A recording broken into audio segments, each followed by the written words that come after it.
오늘에 이르러 우리가 그 은혜를 깨닫고 있으니 감사를 드립니다. 하나님, 우리의 자손들이 대를 이어서 부모님의 은혜와 사랑을 깨닫고 늘 공경하며 섬기는 그러한 귀한 믿음의 전통과 효도의 전통이 있게 하옵소서. 오늘도 하나님, 우리 사랑하는 성도들이 부모님의 사랑을 마음에 새기고 귀한 찬양으로 영광 돌리고 또 거기에 마음을 실어서 우리 모두가 참여하게 하심도 감사합니다. 우리 성도들의 가정 올 한 해도 건강한 가정들 되게 하시고 또 우리 성도들의 가정의 모든 부모님들 노쇠하시지만 하나님의 은혜 안에서 강건하게 하시고 위로받고 살게 하시고 복된 노년을 보내시도록 도와주옵소서.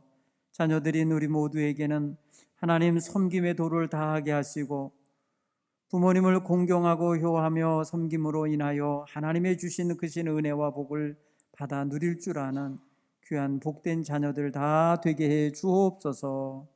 이 시간 하나님 앞에 나와 예배하고 싶으시나 그러지 못하고 병석에 계신 우리 부모님들 계십니다. 하나님 위로해 주시옵소서. 하나님 찾아가 주시어서 그 마음에 하나님의 크신 복을 내리시며 그동안 수고하고 애쓰신 그 귀한 분들의 마음속에 하나님의 크신 평강을 부어 주옵소서. 오늘도 하나님께 나와 예배하는 우리 모든 성도들에게 하나님의 귀하신 말씀을 담아 주시기 원하옵고 예수님 이름으로 기도하옵나이다. 아멘. 할렐루야. 하나님의 은혜가 어버이 주일을 맞이한 우리 성도님들의 가정 위에 충만하기를 간절히 축원합니다. 특별히 우리 마음속에 부모님 생각하는 그런 절기를 맞이해서 우리의 거친 마음 또 상한 마음들을 촉촉히 적셔주시고 또 되찾게 방향 찾게 해주셔서 하나님께 또 감사를 드립니다.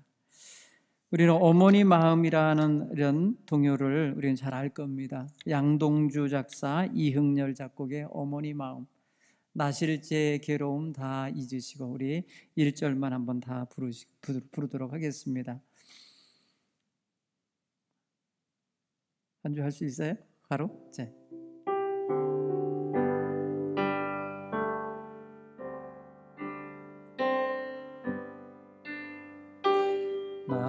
나실제 괴로움 다 잊으시고 기르실제 밤낮으로 애쓰는 마음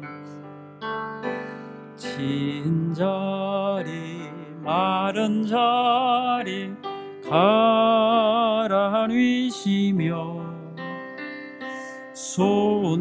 손발이 다 닳도록 고생하시네. 하늘 아래 그 무엇이 넓다 하리요.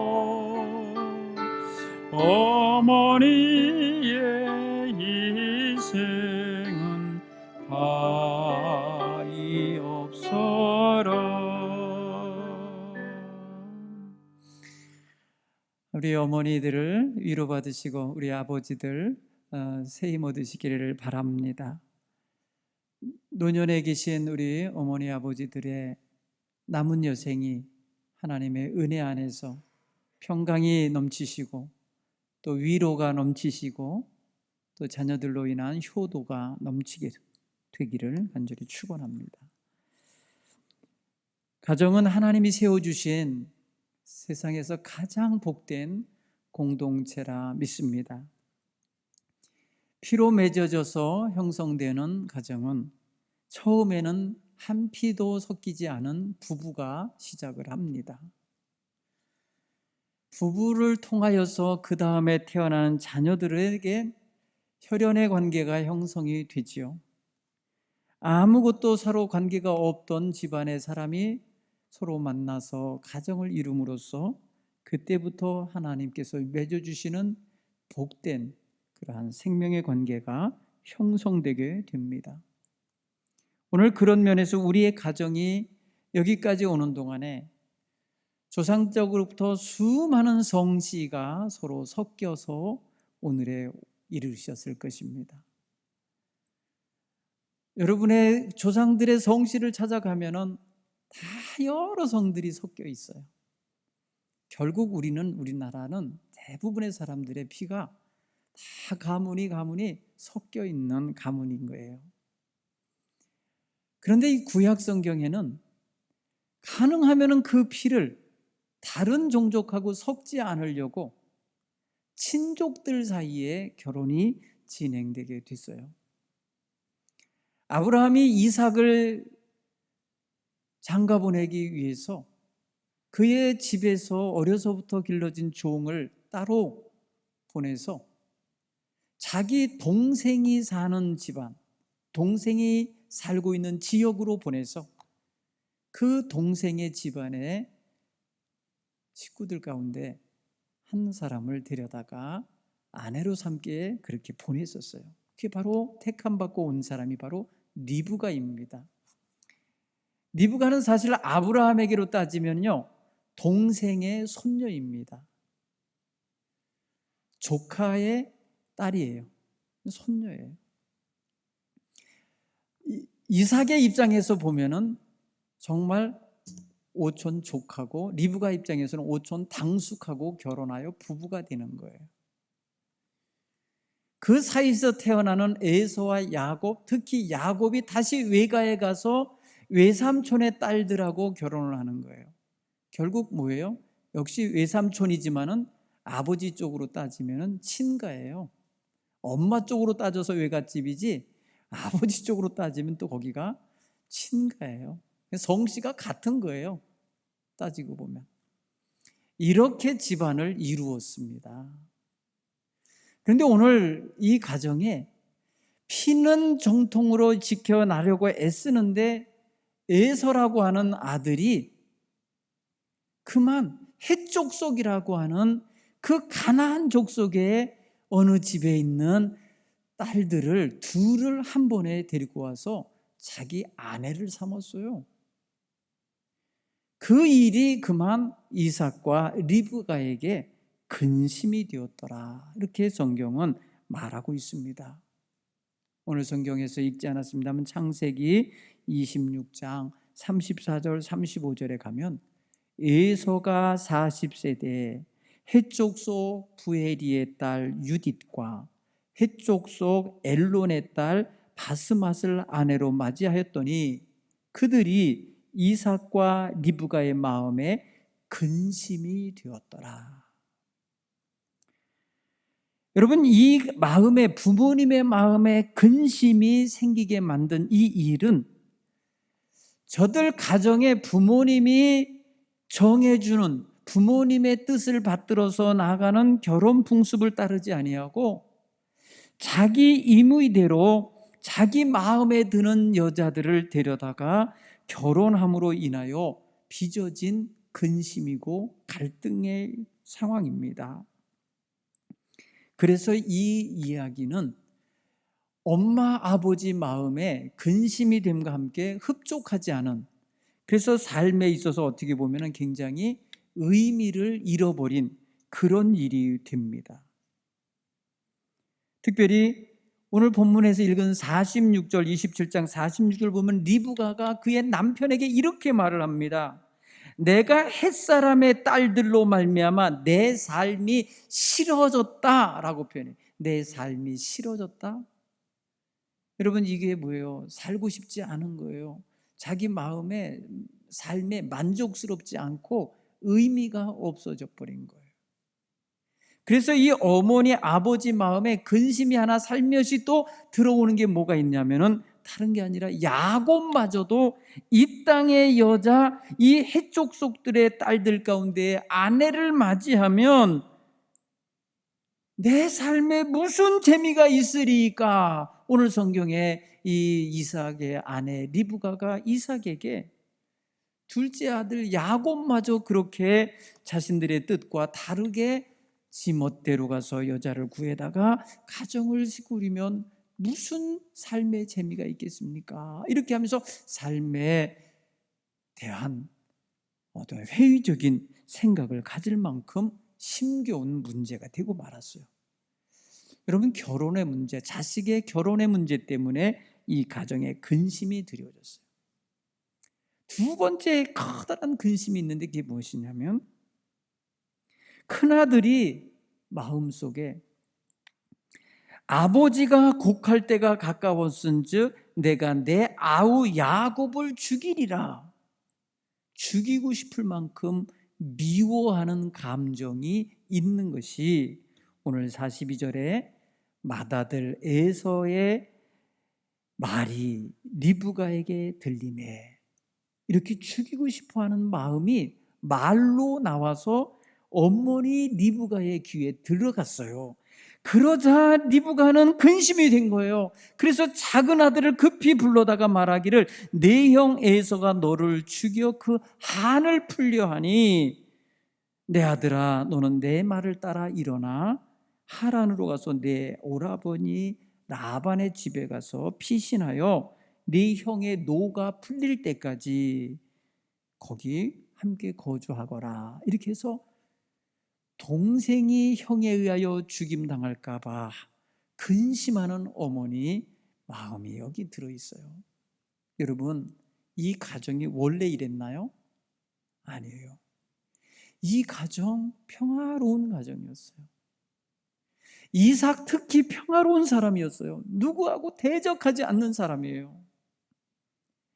그런데 이 가정의 자식들이 성장하여 결혼 문제를 거론할 때쯤에 이런 기가 막힌 일이 벌어지고 있어요. 그리고 그 이면에 무엇이 또 있냐? 쌍둥이 형제 간에 장자권에 대한 갈등이 있었습니다. 여러분, 한날 한시에 태어난 애들이에요. 한날 한시에 형의 발목을 잡고 동생이 쫓아나왔다고 성경은 표현했어요. 여러분, 그래서 야곱과 이 에서 사이에는 이 떨어져서 태어난 게 아니라 붙어서 태어났어요. 그렇게 될 수 있는지 모르겠는데, 어린아이 발이, 손이 얼마나 커서 그 발목을 잡고 나오는지 모르겠어요. 근데 성경은 그렇게 되어 있어요. 한날 한시에 태어난 걸 말해주는 거죠. 그런데 먼저 얼굴을 보인 아이가 형이 된 거예요. 먼저 나온 애가 형이 되고 나중 나온 애가 동생이 됐으니 이 나중 나온 애는 평생 살면서 억울한 거예요. 같은 배에서 같은 날 같은 시간에 태어났는데 동생이라니, 이게 늘 그랬어요. 그래서 야곱은 에서에게 틈만 나면 그 장자권을 내게 팔아라, 내게 넘겨라, 이런 일을 계속 해왔던 거예요.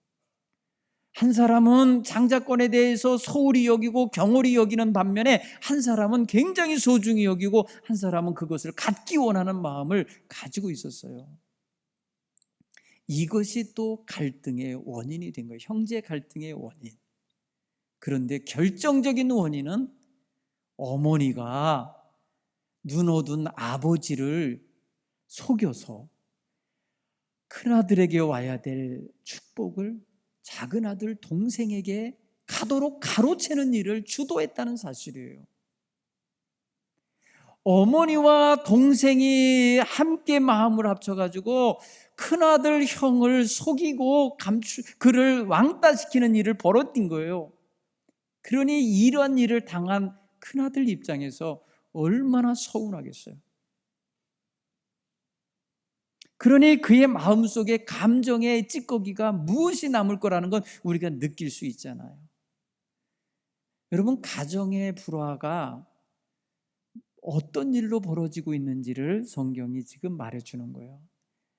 이 유대 공동체에서 나온 이 성경에는 자기의 조상들, 자랑스러운 조상들이 가진 장점만 얘기를 않고 좋은 점만 이야기하지 않고 이렇게 부끄러운 이야기, 이렇게 감춰져야 될 이야기조차도 다 드러내놓고 이야기를 합니다. 물론 여러분, 우리는 이삭의 가정 전체를 보면요, 처음 시작 전부터 마치는 그들이 세상 떠나는 날까지의 생활을 보면은 앞에서 아름답게 시작하고 뒤에서 아름답게 마무리되는 이야기가 나옵니다. 근데 그 중간이, 그 과정이 혼란합니다. 갈등이 있고 싸움이 있고 미움이 있고 이산 가족이 되어서 수십 년간 얼굴도 못 보고 지내는 불행함이 그 속에 담겨 있어요. 여러분, 이렇게 되어진 과정을 우리는 이제 다 전체 성경의 내용을 알기 때문에 다 묶어놓고 본다고 한다면, 이 가정은 하나님이 시작한 가정이면 하나님이 준행하시도록, 하나님이 운영하시도록 이렇게 하나님 손에 전적으로 맡겨져야 될 일을 어머니가 하나님 대신 하려고 하는 일에 개입을 해버렸어요. 하나님이 하실 일은 아버지가 축복을 하든지 안 하든지 하나님의 계획이 있으셨어요. 그들이 태중에 있을 때에 어머니 뱃속에서 싸웠다고 그랬습니다. 성경을 보니까 그때의 이 리브가는요, 태중에 있는 아이 20년 만에 임신한 이 아이들이 뱃속에서 싸우는 걸 보면서 하나님께 기도를 했습니다. 하나님, 이거 어찌하면 좋습니까? 어찌해야 합니까? 라고 기도할 때 하나님이 말씀하시기를, 네 뱃속에 두 민족이 있다. 두 민족이 네 배에서 갈려지리라. 큰 자가 어린 자를 섬기게 되리라. 이렇게 이미 말씀하셨어요. 하나님의 뜻이고 하나님의 계획이라고 하면 그냥 가만히 내버려 둬도 그렇게 되는 거예요. 하나님이 하실 거기 때문에. 그런데 40년 후에 엄마가 개입을 한 거예요. 정말 하나님이 하신 말씀대로 이루어지도록 조작을 한 거예요. 그래서 작은 아들이 아버지의 눈 어두운 걸 이용해서 축복을 가로채도록 주도해 준 거예요. 어머니는 그때 뭘 하냐면 저주받을 걸 각오하고 하겠다는 거예요. 나에게 돌려라, 내게. 그 저주와 심판은 나에게 돌리고 너는 내가 시키는 대로 해라 해갖고 둘째 아들을 앞세워서 축복을 배웠게 한 거예요. 그날 아버지는 눈이 어두워서 이놈이 둘째인지 큰애인지를 분별 못해요. 이야기를 보면 아주 조마조마하게 진행이 되는데, 음식을 먹습니다. 이제 그가 사냥해 온 거라고 꾸며서 거짓말을 하는데, 거짓말로 가져다 준 말을 믿고 음식을 먹어요. 흡족하게 먹고 그를 가까이 오게 해서 그에게서 냄새를 맡아요. 채취를 맡아요. 그런데 그가 형의 옷을 입고 갔기 때문에 그 땀내 나고 형의 옷이 냄새가 나죠. 그런데 또 만져봅니다. 손을 거칠거칠해서 털이 많은 아이인데 손을 만지는 장면이 나오는데 엄마가 그 염소털 가죽으로 거기에 가죽에 토시를 만들어서 씌우잖아요. 그래서 그걸 만져보니까 또 털이 많으니까 그런, 여러분 보세요. 후각, 촉각, 그 다음에 여러분 청각을 이용합니다. 목소리가 근데 이상하다. 목소리는 야곱인데 몸은 왜 에서냐 하면서도 조마조마하는 상황이지만은 축복을 마침내 합니다. 그 축복 내용을 보면은 풍성한 곡식과 포도주가 너에게 있기를 원한다 라고 하는 것과 네 큰 힘을 갖게 되기를 원한다 하는 그런 축복이에요. 그리고 나중에서 진짜 축복을 하게 되는데 바로 28장에 이 아들을 띄어보내면서 아람 땅으로 외갓집으로 피신을 보내면서 그때서야 조상부터 내려온 축복을 해주는데, 바로 하나님께서 주시는 축복, 하나님께서 하실 축복을 그때서야 축복을 합니다. 민족에 대한, 네 자손에 대한 축복, 그리고 조상 때부터 물려받기로 약속받은 땅에 대한 축복을 그때 해줍니다.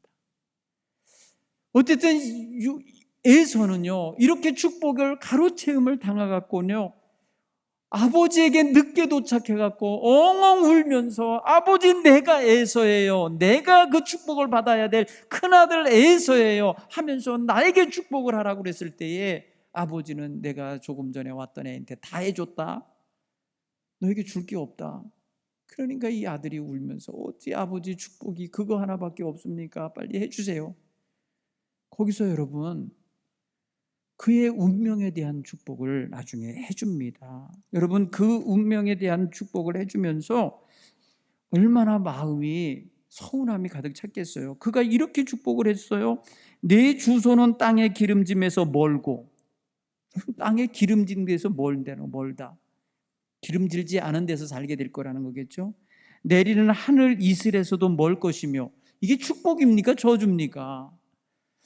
이런 이슬의 축복과 이런 기름짐의 축복은 야곱에게 해버린 거예요, 결국은. 그래서 그거에 대한 거는 멀 거라고 했어요. 너는 칼을 믿고 생활하겠고 네 아우를 섬길 것이며, 이게 축복입니까?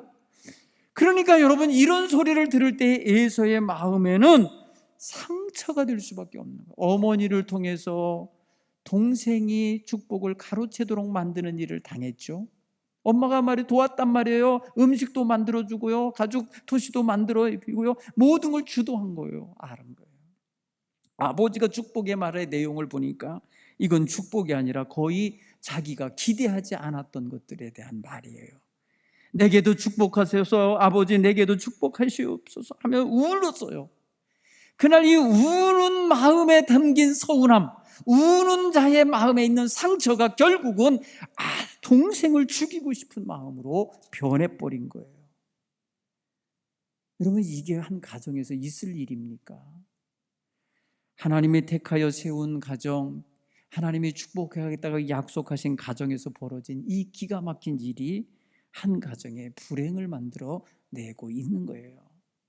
사랑하는 성도 여러분, 부모가 너무나도 자식의 삶에 개입을 하고 부모가 하나님 노릇을 하고 주인 노릇을 하려니까 이런 일이 벌어진 거예요. 하나님의 뜻에 맡기고 살았으면 하나님은 충분히 그들 나름대로의 계획이 있으셨기 때문에 하나님이 다 이루실 거란 말이죠. 실제로 여러분, 하나님은요, 에서도 12족속의 조상이 되게 하셨어요. 성경을 보면요, 하나님은 에서를 축복하셔갖고요, 에서도 12족속이 되게 합니다. 막강한 족속이 되게 돼요.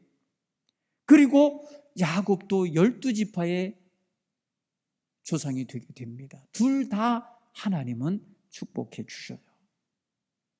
그런데 여러분, 생각해 보세요. 하나님의 손에 맡기면 하나님의 뜻대로 이루어질 거라는 것을 우리는 깨닫고 거기에 확신을 갖고 살아야 될 줄 믿습니다. 그래서 야곱과 에서의 20년간 이별 생활, 부모와 자식의 이별 생활, 그리고 20년 동안 야곱이 외삼촌의 집에 가서 아주 죽도록 고생하는 고생의 생활이 사실은 일어나지 않아도 될 일을 저들의 실수로 인해서 이루어진 거죠. 여러분, 축복을 가로챈다고 해서 축복이 되는 건 아니에요. 하나님의 뜻에 맞아야 되는 거, 하나님 뜻대로 돼야 되는 거지. 근데 이 유대인 공동체는 이 성경을 기록하면서 유난히 야곱에 대한 호의적으로 기록이 된 것 같은 느낌이 드는 게, 한 번도 하나님이 야곱이나 리브가에게 책망하지 않는다는 거예요. 너희가 어찌하여 그 짓을 했느냐고 꾸짖는 장면이 없어요. 그리고 그러면서 도망치고 있는 이 야곱을 만나시는 하나님, 1절 집에서 있었던 일을 언급하지 않으세요. 그냥 하나님은 하나님의 뜻대로 그를 대하실 뿐이에요. 여러분, 그걸 보면은 하나님이 하시는 일은 우리가 사람이 중간에 개입해갖고 조작하지 않아도 하나님의 뜻대로 이루어지게 할 수 있다는 걸 우리는 깨달아야 될 줄 믿습니다. 여러분, 이 가정이 처음에는요, 정말 믿음으로 시작된 가정이에요. 사라가 죽고 난 다음에, 그 당시에 사라가 죽었을 때에 이삭의 나이가 37살이었어요. 어머니가 돌아가신 후 3년 동안을 위로받지 못하고 슬퍼하여 이삭이, 그러다가 아버지가 종을 통해서 데려온 리브가라고 하는 소녀, 저 외갓집에서부터 데리고 온 소녀, 그 소녀가 바로 어떻게 되냐, 그 아버지, 작은 아버지 집에서 데리고 온 소녀가 아내가 되면서 위로를 받았다고 성경은 기록해요. 어머니 잃은 슬픔을 아내를 얻음으로 채워진 거예요. 그래서 이 위로함 속에서 20여 년을 사는데 아이가 없어요. 여러분, 리브가가 시집 올 때에 그의 오빠인 라반이 축복해서 보냅니다. 뭐라고 표현해서 보내냐면요, 이 소녀가 떠날 때에 말하기를, 너는 천만인의 어머니가 될지어다. 우리 누이여, 우리 누이여, 너는 천만인의 어미가 될지어다. 천만인의 엄마가 되라고 축복을 해서 시집을 보냈는데 20년이 되도록 애를 못 낳은 거잖아요. 그때에 이삭이 자기 아내가 임신하지 못함을 인하여 하나님께 기도를 합니다. 창세기 25장 21절에 이삭이 그 아내가 임신하지 못함으로 그를 위하여 여호와께 간구하매, 이렇게 되어 있어요. 여러분, 사실 이삭은요, 자기 엄마가 90살이 될도록 애를 못 낳던 여인이었잖아요. 불임 여성이었다가 90살에 자기가 태어난 거잖아요. 그 사연을 그는 스토리를 알잖아요. 자기의 출생의 스토리를 알잖아요. 그래서 조금 더 견디면서 기다릴 마음이 있을 수도 있었던 거예요. 그런데 20년이 지나도록 아이를 낳지 못하는 아내를 위하여 그래서 기도하게 되는 것 같아요. 그때서야 리브가인 입장에서 생각하면 시집 온 여인이 아이를 낳지 못할 때 와지는 그 마음의 중압감과 그 피해의식과 열등감이 얼마나 컸겠어요. 그런데 놀랍게도 하나님이 남편의 기도를 들으시고 그에게 임신하게 하셔서 그에게 한 번에 두 쌍태를 주신 거예요. 그래서 임신하여 두 아이를 낳은 거라고요. 자, 여기까지는 굉장히 평화로운 가정이었던 거예요. 근데 이 아이들이 나와서 40년 동안 자라는 동안에 이 집은요 시끌벅적한 거예요. 늘 이 두 아이 사이에 형 아우를 누가 할 거냐를 놓고 갈등하는 가정이 된 거예요. 이거를 지켜보는 동안에 부모가 실수를 하는 게 있어요. 여러분, 쌍둥이면 둘 다 아버지 품에서 엄마 품에서 둘 다 보호를 받아야 되는데 성경을 보면은 이삭인 아버지는 에서를 사랑했고 사냥하는 고기가 좋아서 좋아했다고 표현했어요. 사랑했다고. 그리고 리브가는 야곱을 사랑하였더라. 25장 28절에 이렇게 이야기를 합니다. 여러분, 엄마가 사랑하는 자식이 따로 있고 아버지가 사랑하는 자식이 따로 있었던 거예요. 그러니까 서로 자식들이 기반이 다른 거예요. 둘 다 부모님이 기반이 돼야 되는데 한 아이는 아버지가 기반이고 한 아이는 엄마가 기반인 거예요. 그러니까 얘네들의 기싸움이 계속 끊이지 않고 일어나는 거예요. 이게 여러분 이 가정의 불행과 갈등의 시발점이 된 거예요. 부모님으로부터 실수예요, 이게. 여러분, 부모는 자식을 편애하면 안 됩니다. 어느 자식이 내 마음에 더 들고 어느 자식이 내 마음에 덜 들어서 편애하는 티를 드러내면 그 자식들은 마음에 상처를 입게 되어 있습니다. 그리고 편애받는 아이도 썩 좋게 자라지 않습니다. 그러니 형제자매를 서로 다 사랑하면서 잘 돌볼 수 있는 게 부모의 마음의 기본 자세가 되어야 할 줄 믿습니다. 두 번째로, 부모님들은 자녀를 자기 소유처럼 여기거나 자기가 자식에게 마치 하나님인 것처럼 행동해서는 아니 되는 것입니다. 태의 열매, 태의 자식은 하나님이 맡기신 기업이에요. 하나님이 주신 선물인데 하나님의 뜻에 맞게 기르려면 하나님의 뜻이 무엇인지를 묻고 찾는 기도가 있어야 돼요. 우리 그리스도인의 가정에서는 자녀를 위한 부모의 기도가 늘 끊임없이 진행되기를 간절히 축원합니다. 낳아놓고 마는 게 아니고 어디다 갖다가 위탁하고 맡겨서 대신 기르는 게 아니죠. 어린이집에 맡기고 유치원에 맡기고 학교 선생님에게 맡기는 게 다가 아니잖아요. 부모는 부모로서 자식을 품에 안고 기도하며 길러야 될 본분이 있음을 명심하시길 바랍니다. 여러분, 이것을 망각하면 안 돼요.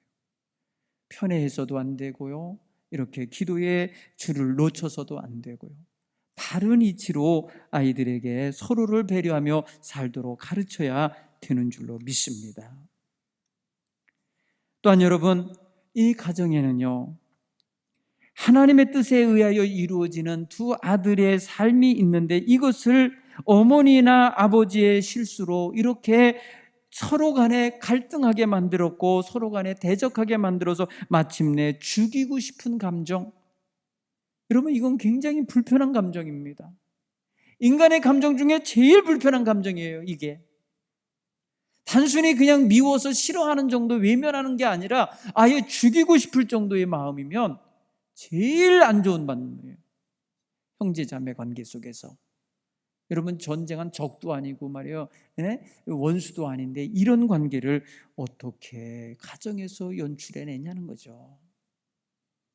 여러분, 형제자매는 그래서 부모 앞에서 갈등하는 모습이 아니라 서로 우애하는, 서로 사랑하며 서로 존중하는 모습을 가져야만 하는 것입니다. 완벽한 부모가 없듯이 완전한 자식들도 없을 것입니다. 그러나 서로를 보완해주고 서로를 사랑해주면서 섬길 때만이 그 가정은 평화로운 가정이 될 줄 믿습니다. 여러분, 형 아우 간에 이게 이런 제이콥 컴플렉스라는 게 요새 이제 심리학으로 쓰이는데, 제이콥이 누굽니까? 야곱 아닙니까? 야곱의 컴플렉스라는 게 있어요.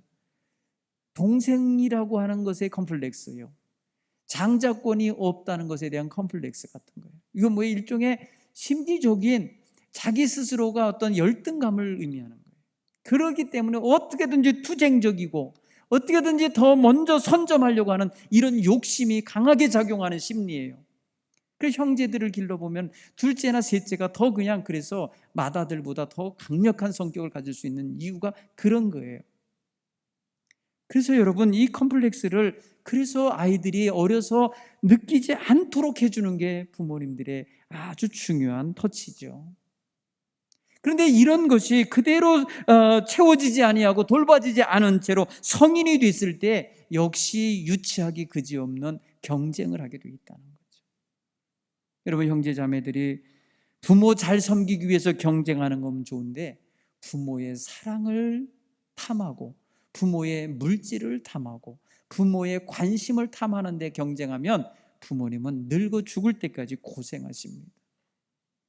사랑하는 성도 여러분, 어려서는 부모님께 공급을 받고 자라면서 때로는 부족함도 느낄 때도 있고 억울함도 느낄 때도 있고 서운함도 느낄 수 있지만, 이 서운한 감정이 어른이 돼서도 해소가 안 되고 채워지지 않으면 너무너무 정말 어린애 같은 삶의 모습으로 부모를 아프게 하고 힘들게 합니다. 사랑하는 성도 여러분, 여러분의 가정에선 서로에게 서운한 감정이 없게 되기를 간절히 바랍니다. 서운한 감정은 만족하지 못하게 한 감정이기 때문에 굉장히 불편함을 유발합니다. 저도 목회를 하다 보니까 성도들이 서운해하는 것을 제가 느껴요. 어떤 때 서운해하냐? 저 사람한테는 신방을 가고 나한테는 안 왔다. 서운해해요. 저 사람한테는 전화 신방했다는데 나한테는 전화 한마디 안 했네. 서운해해요. 여러분, 그 여건과 모든 거는 뭐 생각할 것도 없어요. 결과만 가지고 얘기를 하는 거예요. 어느 교회 목사님은 신방을 잘하는데 어느 교회 목사인 내 목사는 신방도 안 했다. 서운해하죠. 여러분, 자녀들이 부모에게 나타나는 현상을 그대로 드러내고 있는 그 성도들의 형상을 보면 이건 누구에게도 그럴 수 있다라는 거예요. 누구에게도. 여러분, 이것이 대상이 바뀌었을 뿐이지 그 삶의 마음에는 그 패턴이 그대로 있는 거예요. 그래서 여러분, 어려서 말이에요, 갓난 아기 때는요, 엄마가 무엇을 입혀줘도 아이들은요 그냥 방글방글 웃는 거예요. 그거에 대한 가치를 모르고 그거에 대한 의미를 안 부여하기 때문에 아기들은 그저 좋아해요. 베네 옷을 입히든지 구멍난 옷을 입히든지 남자에게 여자 옷을 입히든지 딸에게만 남자 옷을 입히든지 애들은 그거 관여 안 해요. 그냥 웃고 즐겁게 지내요. 그런데 서서히 커가면서 아이들이 다른 사람과 비교를 하기 시작하면서 스스로 나도 형과 같은 걸 주세요, 나도 언니 같은 걸 주세요, 나도 동생 같은 걸 주세요 이러면서 계속 그걸 하면서 떼를 쓰는 모습을 봐요. 결국은요, 다른 아이 집에 있는 것까지도 자기 거랑 또 자기도 그런 걸 있어야 된다 그러면서 요구하는 수준으로 가는 거예요. 그냥 애들스러운 거예요. 유치스러운 거예요. 그래서 유치원 다니는 거예요. 그런데 애들이 조금 자라면요, 누구랑 똑같은 거 싫어합니다. 창피해야 합니다. 제 있는 거 나도 있게 해주면 그거 싫다는 거예요. 나는 나라는 거예요. 그래서 나는 나다운 걸 달라는 거예요. 나에게 맞는 걸 달라고 그러는 거예요. 옷을 사도 말입니다, 자기 스타일을 살려고 그러지 누가 사다 줘서 이거 입어 하는 거 싫어하는 거예요. 자기 전제를 찾을 때가 되면은 자기 개성에 맞는 걸 요구해. 그걸 안 채워주면 서운한 거예요. 그래서 똑같은 거 안 준다고 서운했던 때가 있고, 자기에게 맞는 개성에 맞는 걸 안 준다고 서운해하는 때가 있어요. 이래도 서운하고 저래도 서운한 거예요. 네. 그런데 조금 더 성장하면요, 부모님이, 늙으신 부모님이 그 쌈짓돈 모아서 이걸 다 사주셨네 하면서 뭘 사주셨어도 고맙습니다 이러는 날이 와요. 그게 철드는 거예요. 정말 성숙한 사람이 되면요, 그때는 자기 역할을 하면서 그 부모님을 대하기 때문에 그때는 마음이 조금 달라지는 거예요. 어떤 것을 주셔도 은혜요, 사랑이요, 감사하는 마음인 걸로 받아들여요. 이게 어른인 거예요. 그러다가 부모님이 돌아가시면 그런 것을 주시던 부모님이 없는 게 슬픈 거예요. 그런 부모님께 다 해드리지 못한 것 때문에 슬퍼지는 정말 더 고차원의 마음을 갖게 되는 거죠. 나한테 이것도 안 해주고 죽었냐고 하면서 또 서운해하는 자식도 있죠. 네. 그런데 여러분 보세요. 인간도 이렇게 성장해 가는 과정이 보여요. 그 감정 터치하는 것만 봐도 알 수 있어요. 성도들도 그래요. 어린아이 같은 성도였다가 조금 사춘기 같은 성도였다가 좀 성숙한 성도로 돼가는 게 보여요. 그런데 여러분 보세요. 한 가정에서 그것을 40여 년 동안 지켜보는 동안에 이 엄마 아버지 눈에는 얘네들이 안 변하는 거예요. 40년 동안 계속 경쟁하는 거예요. 서로 다투는 거예요. 서로 말입니다. 성노로 타려고 그러는 거예요. 그러는 과정 속에 사실은 변화해야 되고 성숙해야 되는데 그러지 못한 집인 거예요. 여러분 나이 40 정도 되면은 성인 아닙니까? 근데도 그렇게 한다는 거예요. 거기에 부모님도 완벽하지 않기 때문에 자기가 편애하는 자식에게 그 축복이 가게 만들어주는 실수를 또 하는 거예요. 하나님에 대한 믿음이 없는 거예요. 하나님이 어떻게 하실 거라고 하는 건 기대를 하지 않고 있고 자기들이 만들어내려고 하는 이런 태도를 보인 거예요. 사랑하는 성도 여러분, 우리 부모님은 자식을 낳는 날부터 자식을 두고 떠나는 그날까지 자식들을 염려하는 마음이 있는 거 분명합니다. 자식들이 잘 되기 바라는 거 분명합니다. 그런데 어느 자식만 특별히 편애하거나 어느 자식만을 위하여 기도한다는 건 있을 수 없는 거예요. 내가 낳은 자식 모두를 품고 모두를 위해 기도하는 부모가 되어야 할 줄 믿습니다. 하나님이 내게 자식을 주셨을 때는 그 자식을 통하여 하나님이 영광 받으시기 원하는 계획이 있으셨던 것인 줄 믿습니다. 그러니 누구를 외면하고 누구에게는 소외를 주고 누구에게는 편애를 주는 이런 식의 부모가 되면 결코 아니 되는 것이죠. 여러분 한 번 준 그런 감정의 상처는 오래 가는 것 같습니다. 그러니 여러분 늙으신 부모님이 이전에 젊을 때의 자식들을 서운하게 한 게 있다면 그거 반드시 그 자식 불러서 내가 그때 그렇게 했었는데 너 서운했겠구나 하면서 풀으셔야 돼요. 그 털어내 주셔야 돼요. 그 결자 해지라고요. 그거 한 사람이 해야 되는 거예요. 그래서 어머니 아버지가 완전하지 않기 때문에 지난날 자식들에게 행여라도 거친 말을 했거나 서운하게 한 것 같은 게 자기 마음에도 반향적으로 느껴지는 게 있으면 그거 꼭 풀어내고 가시기 바랍니다. 부모들도 그럴 텐데 자녀들은 얼마나 많겠어요. 자녀들은 더 철부지같이 자라는 시절이 길었기 때문에 부모님 마음에 상처 준 게 얼마나 많겠어요. 그러니 부모님들에게 반드시 제가 철 모를 때 했던 모든 거 용서해 주셔야 하며 고백하고 부모님 앞에 사죄하는 이런 자세도 가지셔야 할 것이라 믿습니다. 사랑하는 성도 여러분, 이 가정의 문제 해결 누가 하시는 줄 아세요? 부모가 하지 못합니다. 야복강가에서 하나님께서 하십니다. 야복강가에서 야곱이 밤새 씨름할 때에 그의 이름을 이스라엘이라 바꿔주시고 그에게 다시금 생기를 주시면서 그로 인하여 다시 가서 형에게 사과하게 하고 그 앞에 절을 하게 하고 그 앞에 엎드리게 만들어 주십니다. 그러면서 화해의 물꼬를 열어주시는 분은 하나님이세요. 형제의 원한을 풀어주신 게 하나님이라고요. 그들은 형제가 그렇게 화해한 이후에 아버지 장례식을 같이 치릅니다. 돌아와서 이제 아버지 장례를 치르는 형제가 됩니다. 그리고 서로의 권역이 나눠져서 서로 침범하지 않고 삽니다. 이것은 여러분 출애굽하여서 나올 때에도 이스라엘 백성의 가는 길에 지름길이 에돔 사람의 땅이었지만 하나님이 그 땅 밟지 말라고 합니다. 들어가지 말라고 합니다. 해 끼치지 못하도록 하나님이 딱 선을 그어 주십니다. 여러분 그것을 보면 하나님이 하고 계신 거예요. 사랑하는 성도 여러분, 우리가 자녀들의 모든 것들을 우리가 다 책임질 수 없어요. 여러분, 조금 지나면 자녀들은 여러분 손길에서, 눈길에서 벗어납니다. 그 다음부터는 어떻게 살겠어요? 그들 스스로가 사는 것 같지만 결국 하나님의 이 뜻하시고 인도하심 속에 살게 되게 있으니 하나님을 잃어버리지 않도록 살게 하는 것, 거기까지가 부모의 역할입니다. 어디 있어든지 하나님을 기억하고 살으라고 가르치시는 이런 부모님이 되시기를 간절히 축원합니다. 내 임의대로 자식을 만들려고 하면 안 되는 것입니다. 여러분, 리브가와 이삭이 실수한 것 같은 그런 실수를 하면 안 되는 거예요. 그러므로 오늘 저와 여러분이 부모님 주일을 맞이해서 부모 역할 아직 남아 있습니다. 하나님이 부르시는 날까지 부모 역할 남아 있으니 자녀들에게 행여라도 편애와 행여라도 아픔을 준 거 있으면 다 풀어내시고 안정을 찾게 하시고 모든 게 화목하게 만들어 놓으셔야 합니다. 부모 때문에 자식들 간에 격지고 이렇게 담지고 사는 가정들도 있더라고요. 부모님 말 때문에. 부모님이 이간을 하는 거예요. 부모님이 이리 말하는 거 다르고 저리 말하는 게 다른 거예요.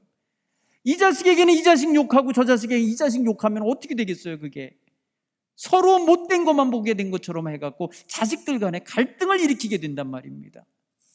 이래도 부족한 자식 내 자식이고 여기 부족한 자식도 내 자식이면 품으셔야 되는 거예요. 그러므로 여러분, 노년에 그래서 마음에 큰 사랑을 가지셔야 돼요. 내 마음에 쏙 들지 않아도 내 자식이에요. 내 마음에 쏙 들지 않는 부모여도 내 부모예요. 어디다가 어떻게 하겠어요? 품고 사랑으로 어루만지며 치유하시며 살아가는 가족이 되시기를 간절히 축원합니다. 기도하겠습니다. 하나님 아버지, 고맙습니다. 오늘 우리에게 주신 말씀 속에 부모의 근심이 무엇으로 인하여 빚어지고 있고 형제들의 갈등이 무엇으로 인하여 빚어지는지 가정마다 사정과 여건이 다르오니 보게 하시고 그 속에서 부모의 근심도 없어지게 하시고 형제 간의 갈등도 사라지게 도와주시옵소서. 그래서 하나님, 우리 성도들의 가정이 평안하게 하시고 하나님이 주시는 놀라운 은혜와 복을 누리는 가정들이 다 될 수 있도록 은혜 내려 주옵소서. 하나님의 뜻대로 살아가는 거룩한 가정들 되게 하여 주옵소서. 예수님 이름으로 기도드리옵나이다. 아멘.